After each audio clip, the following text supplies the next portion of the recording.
Okay, guys, I'm going to make this a pretty short video because it's not really much for me to say. But last week, I didn't do a WWE video, didn't cover Raw, didn't cover SmackDown. And that was mainly because nothing excited me on both promotions. On Raw, the highlight of the night was Randy Orton and Riddle in a trivia Jeopardy style competition against Chad Gable and Otis. I admit there was some pretty cool moments during that segment, but it was not really much for me to really get hype over. That's the entire highlight. There's the Lita and Becky Lynch story that's going on. I'm gonna keep it real with you. Because WWE is in this, I don't know what to call it, this era of no real excitement. There's a 1,000,000% chance Becky Lynch is going to defeat Lita. Now, if they had just like a regular match without the title on the line, maybe I would be more interested to see Lita versus Becky Lynch. But it makes absolutely zero sense for WWE to allow Lita to win the championship over Becky Lynch. That's just not going to happen. I am willing to bet any amount of money, any amount of anything, that there's no way Lita's going to win. And if she does win, it'll be by disqualification. Therefore, Becky Lynch keeps the title. Let's move on to SmackDown for a little bit. The highlight of the night last week. Goldberg is back. He did an interview promo. He's going up against Roman Reigns for the championship. Same thing. Roman Reigns does an interview promo, and that pretty much was the highlight of the night.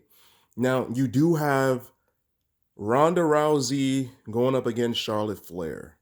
Not really excited for that. But when it comes to Ronda Rousey and Charlotte Flair, it could go either way because WWE bringing in Ronda Rousey, there's more so, I would say, a 75% chance WWE is going to let her get the title because they paid a lot of money for her. They didn't pay all these millions just for her to stand around. They're going to get their money's worth. With Lita, however, even though Lita has done more for the company than Ronda Rousey, from a business standpoint, WWE is willing to cater to Ronda Rousey compared to Lita, which is ridiculous when you think about it.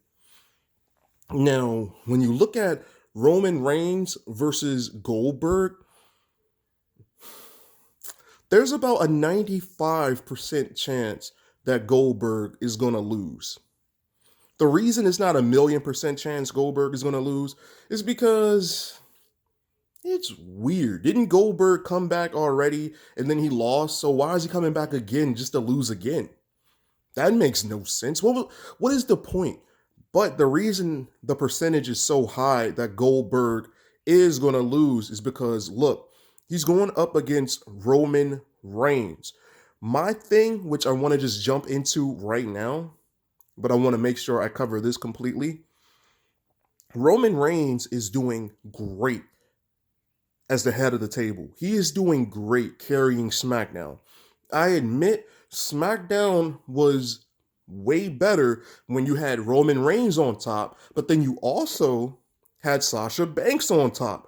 That's actually when I started watching WWE again around last year because, boom, I got two main attractions to really look forward to. There's Roman Reigns and his storyline, then there's also Sasha Banks and her storyline.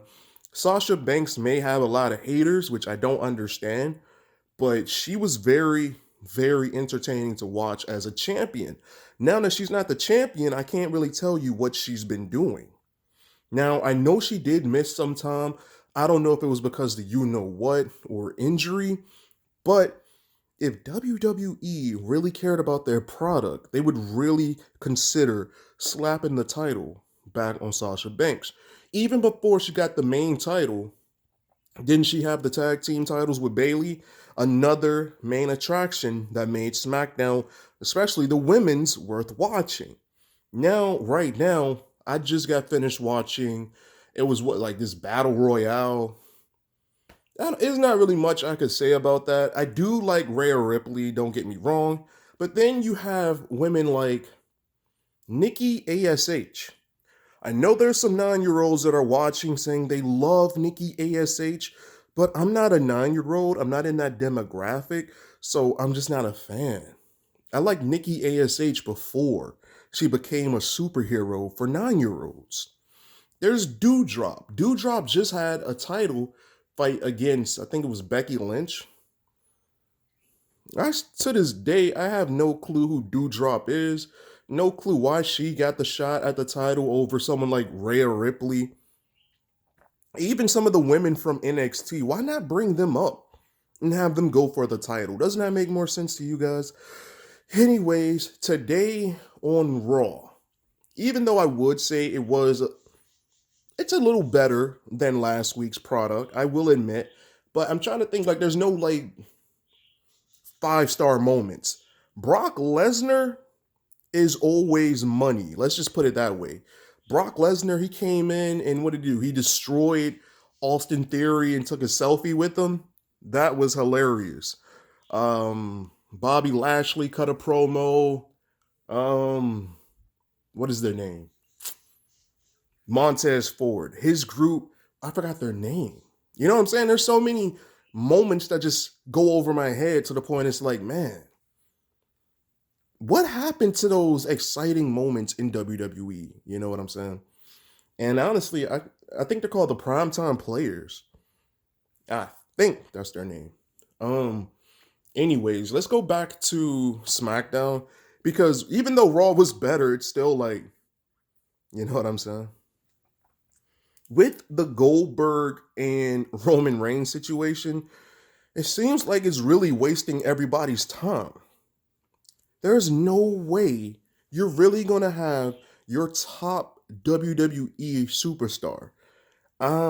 What I say on the entire roster, that's kind of hard because I would love to see like an all out. Let's unify the titles, right? You have Roman Reigns, Brock Lesnar, Bobby.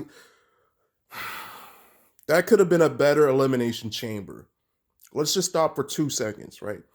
Austin Theory, he's in the Elimination Chamber, and Seth Rollins, don't get me wrong, you know I like Seth Rollins, but he literally just had a shot at the title.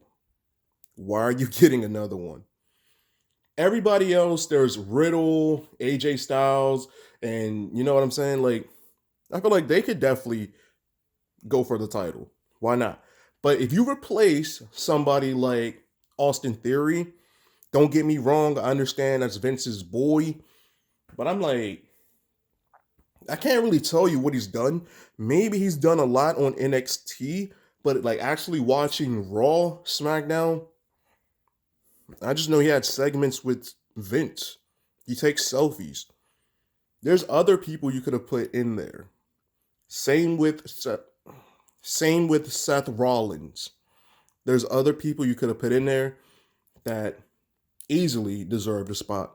Now, I feel like I've been talking way too long, and it's just me giving you guys my thoughts on everything that's going on and why there wasn't a WWE video last week. Basically, long story short, if nothing really happens and or excites me, I'm pretty sure nothing is going to excite you with this type of video. So with all that being I can't talk today. With all that being said, slap that like button for your boy Gento. If you made it this far into the video, hit that subscribe button and turn on all notifications. Thanks for watching.